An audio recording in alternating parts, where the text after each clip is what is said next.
ஆனா 3 வருஷமா போலீஸ் கண்ணுலயே விரல விட்டு ஆட்டியிருக்காங்க. அந்த அளவுக்கு ஒரு பிரில்லியன்ட் கேர்ள் தான் இந்த மீரா மிதுன். மீரா மிதுன வந்து டெல்லியில உள்ள அரசு காப்பகத்துல வச்சிருக்காங்க.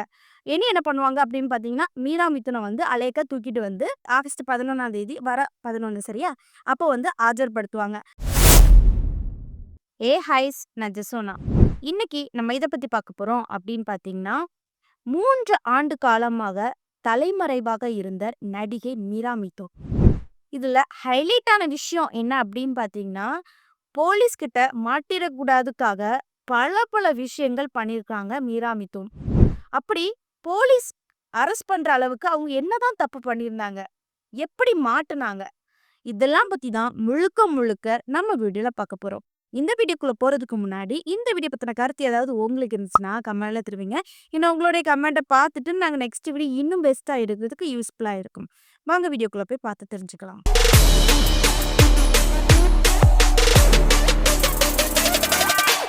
மீரா மிதுன் முதல்ல என்ன தப்பு பண்ணியிருந்தாங்க அப்படின்னு பார்த்தீங்கன்னா, 2021ஆம் ஆண்டு சமூக வலைதளங்கள் வீடியோல அந்த பட்டியலின தாலிக் மக்கள் இருக்காங்கல்ல, அவங்கள பத்தி அவதூறா பேசிக்கிட்டு, இழிவா பேசிக்கிட்டு, இந்த மாதிரி வீடியோ எடுத்து என்ன பண்ணியிருக்காங்கன்னா, போட்டிருக்காங்க. இது என்ன ஆகுது அப்படின்னு பார்த்தீங்கன்னா, ரொம்ப வைரல் ஆகுது. இத பார்த்து இந்த தாலிக் மக்களும் எதிர்ப்பு தெரிவிக்கிறாங்க. அது மட்டும் இல்லாம பொதுமக்களுமே, "இப்படி ஒருத்தர் பேசுவாளா?" அப்படிங்கிற மாதிரி அவங்க எதிர்ப்பு தெரிவிச்சுட்டு இருந்தாங்க. அது மட்டும் இல்லாம இன்னொரு பக்கம் அப்படின்னு பார்க்கும்போது, அரசியல்வாதிகள் தரப்புல இருந்துமே, "இது பேசுனது தப்பு" அப்படிங்கிற மாதிரி எதிர்ப்பு தெரிவிச்சிருந்தாங்க. சரியா? இதுல இருந்து தான் இந்த பிரச்சனையே ஸ்டார்ட் ஆகுது. எதற்காக மீரா மிதுன் கைது பண்ணாங்க?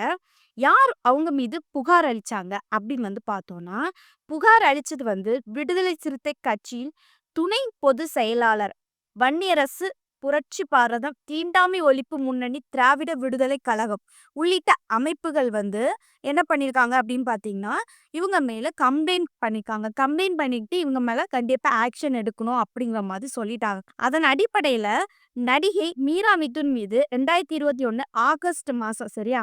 சென்னை மத்திய குற்றப்பிரிவு சைபர் கிரைம் வந்து காவல்துறை வந்து இது பதிவு செய்றாங்க. இவங்க மீது ஆக்ஷன் எடுக்கிறது மாதிரி பதிவு செய்றாங்க. அதன் அடிப்படையில இவங்க மீது ஆக்ஷன் எடுக்குறாங்க. சரியா?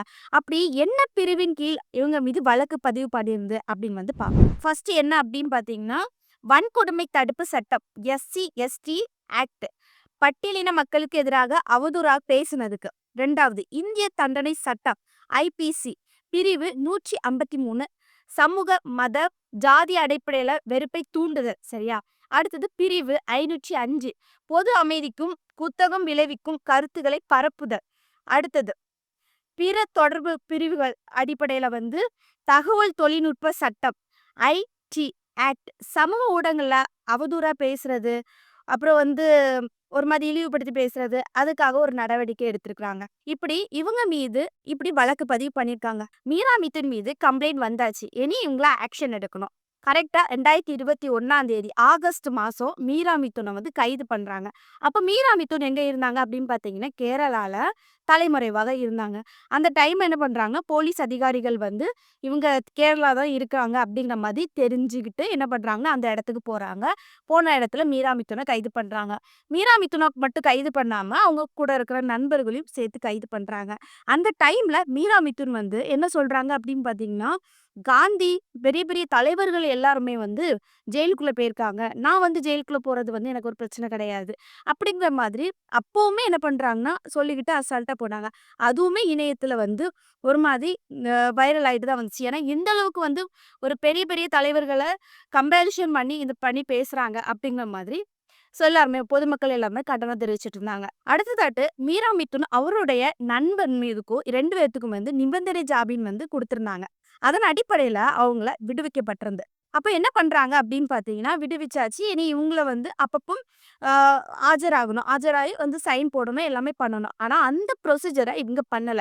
சரி விடுவிச்சாச்சுன்னு சொல்லிக்கிட்டு என்ன பண்றாங்க அப்படின்னு பார்த்தீங்கன்னா, மீரா மிதுன் அவங்களுடைய நண்பரும் என்ன பண்றாங்கன்னா, தலைமறைவாயிட்டாங்க. சரியா? அதுக்கப்புறம் வந்து இங்க காவல்துறை அதிகாரிகள் வந்து வெயிட் பண்ணி பார்த்தாங்க. வருவாங்க அப்படிங்கிற மாரி பார்த்தாங்க. பட் வரல. இனி என்ன பண்றாங்க அப்படின்னு பார்த்தீங்கன்னா, கண்டிப்பா இத ஆக்ஷன் எடுத்தே ஆகணும் அப்படிங்கிற மாரி சொல்றாங்க. எப்ப ஆக்ஷன் எடுக்குறாங்க அப்படின்னு பார்த்தீங்கன்னா, இதெல்லாம் பார்த்துக்கிட்டு 2022 சரியா? ஆகஸ்ட் மாசம் 6ஆம் தேதி அவங்களுக்கு வந்து எதிராக வந்து ஜாமீன் வெளிவர முடியாது. ஏன்னா, இவங்க வந்து ஏற்கனவே ஆஜராயிருந்தா இவங்களுக்கு ஜாமீன் குடுத்துருக்கலாம். பட் இனி ஜாமீன் குடுக்கக்கூடாது. ஏன்னா, அவங்க ஆஜராகல. அப்படிங்கிற மாதிரி அவங்க சொல்லிட்டாங்க. சரியா? அப்ப என்ன பண்றாங்கன்னா, மீரா மிதுன வந்து கைது பண்ணுங்க அப்படின்னு வந்து சொல்லியாச்சு. அப்ப மீரா மிதுன வந்து தேடுறாங்க. அவங்க எங்கேயுமே இல்ல. அப்போ போலீஸ் அதிகாரிகள் வந்து 3 வருஷமா தேடிட்டே தான் இருந்தாங்க. மீரா மிதுன வந்து கண்டுபிடிக்கிறது ரொம்ப கஷ்டமா இருந்துச்சு. அப்படி அவங்க என்ன பண்ணாங்க அப்படின்னு பார்த்தீங்கன்னா, மீரா மிதுன் வந்து கான்டாக்ட் பண்ணுவாங்க. அவங்க அம்மாவுக்கு எல்லாத்துக்குமே கான்டாக்ட் பண்ணிட்டு தான் இருப்பாங்க. கான்டாக்ட் பண்ணிக்கிட்டு என்ன பண்ணுவாங்கன்னா, அப்பப்போ சிம்ம மாத்திக்கிட்டே இருப்பாங்களாம். அது மட்டும் இல்லாம, போலீஸ் அதிகாரிகள் வந்து ட்ராக் பண்ணிறக்கூடாது அப்படிங்கிறத ஒரு எண்ணத்துக்காக என்ன பண்ணுவாங்க அப்படின்னு பார்த்தீங்கன்னா, மொபைல் ஃபோனையுமே மாத்துவாங்களாம். இன்னொரு விஷயம் என்ன அப்படின்னு பார்த்தீங்கன்னா, இருக்க இடத்துல ஒரு இடத்துல இருந்தோம்னா, நம்மள போலீஸ் அதிகாரிகள் கண்டுபிடிச்சுருவாங்க. அப்படிங்கிறதுக்காக என்ன பண்ணுவாங்கன்னா, இருந்த இடத்தையுமே மாத்திக்கிட்டே இருப்பாங்களாம். இப்படியே பண்ணிட்டு இருக்கும்போது, போலீஸ் அதிகாரிகளுக்கு என்ன ஆச்சு அப்படின்னு பார்த்தீங்கன்னா, இது ஒரு சவாலாவே முடிஞ்சிருக்குது. 3 வருஷம் இப்படி வந்து அவங்க மீரா மிதுன் டிமிக்கி காமிச்சுட்டே இருந்திருக்காங்க. சரி, 3 வருஷமே போலீஸுக்கு கண்ல விரல விட்டு ஆட்டிட்டு இருந்த மீரா மிதுன, இப்ப எப்படி போலீஸ் அதிகாரிகள் கிட்ட மாட்டுனாங்க? அப்படிங்கிறதுக்கு ஒரு கேள்வி உங்களுக்கு தோணும். அவங்க எப்படி மாட்டுனாங்க அப்படின்னு பார்த்தீங்கன்னா, வேற யாருமே இல்லங்க. அவங்க அம்மா. அவங்க அம்மாவால தான் மாட்டுனாங்க. எப்படி அவங்க அம்மா மகள வந்து காட்டிக் குடுக்க முடியும்? அப்படின்னு உங்களுக்கு தோணலாம். சரியா? பட் அவங்க அம்மா தான் காரணம். என்ன அப்படின்னு பார்த்தீங்கன்னா, மீரா மிதுனோட தாயார் பேர் என்ன அப்படின்னு பார்த்தீங்கன்னா, ஷியமலா. அவங்க வந்து போலீஸ் அதாவது சென்னையில உள்ள காவல் ஆணையத்து அலுவலகத்தில போய் புகார் அளிச்சிருக்காங்க. அப்படி என்ன புகார் அளிச்சாங்க அப்படின்னு பார்த்தீங்கன்னா, "என்னுடைய பொண்ணு வந்து டெல்லியில இருக்கிறாங்க.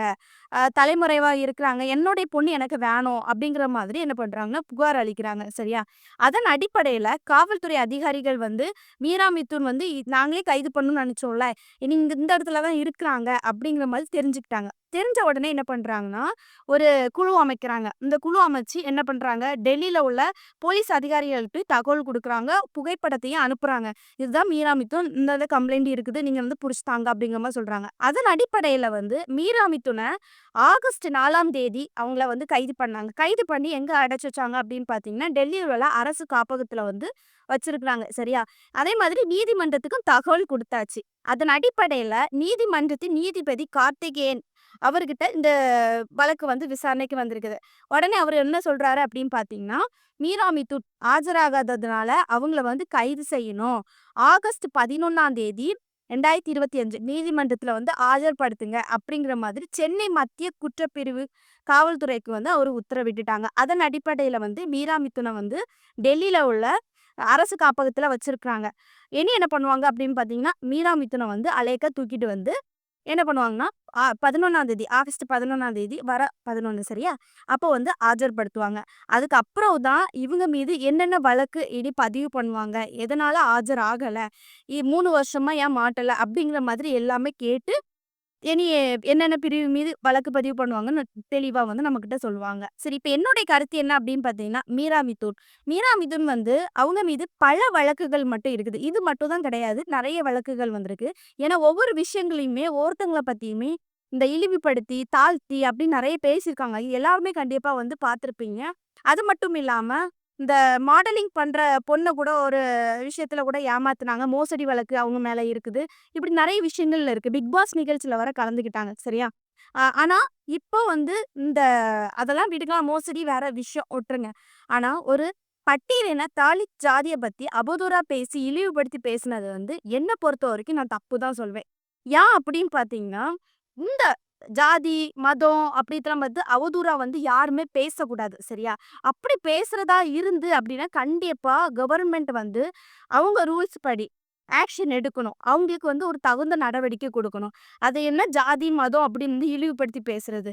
உயர்ந்த ஜாதி, அப்படி தாழ்ந்த ஜாதி அப்படிங்கிற மாதிரி பேசுறது வந்து அது ஒரு தவறான விஷயங்கள் தான். சரியா? இது என்ன பொறுத்தவரைக்கும் நான் இவங்கள வந்து கண்டிப்பா வந்து கண்டனம் தெரிவிப்பேன். அது மட்டும் இல்லாம அவங்கள அரெஸ்ட் பண்ணாங்க. சரி, அரெஸ்ட் பண்ணாங்க ஓகே. அதுக்கப்புறம் ஜாமீன்ல விட்டுட்டாங்க. ஜாமீன்ல விட்டதுக்கு அப்புறமே அவங்க என்ன கேட்குறாங்க, அப்பப்போ வந்து சொல்லும்போது வந்து ஆஜராங்க அப்படின்னு தான் சொல்லியிருக்காங்க. அதுக்கு எதுக்கு 3 வருஷமா தலைமறைவா இருக்கணும். அப்படி தலைமறைவாக இல்லாம இருந்தா கண்டிப்பா மீரா மிதுனுக்கு இந்த மாதிரி வந்து அரெஸ்ட் பண்ணியிருக்க மாட்டாங்க. சரியா? ஆனா 3 வருஷமா போலீஸ் கண்ணுலயே விரல விட்டு ஆட்டியிருக்காங்க. அந்த அளவுக்கு ஒரு பிரில்லியன்ட் கேர்ள் தான் இந்த மீரா மிதுன். சரியா? இது மட்டும் இல்லாம இவங்களுக்கு கண்டிப்பா இந்த ஒரு பாடத்துக்காகவே ஒரு நல்ல தண்டனை குடுத்தே தீரணும்னு தான் சொல்வேன். ஏன்னா மேலும் இவங்க வந்து யாருக்குமே வந்து மோசடி வழக்கு அதாவது நெறைய வழக்கு இருக்குது.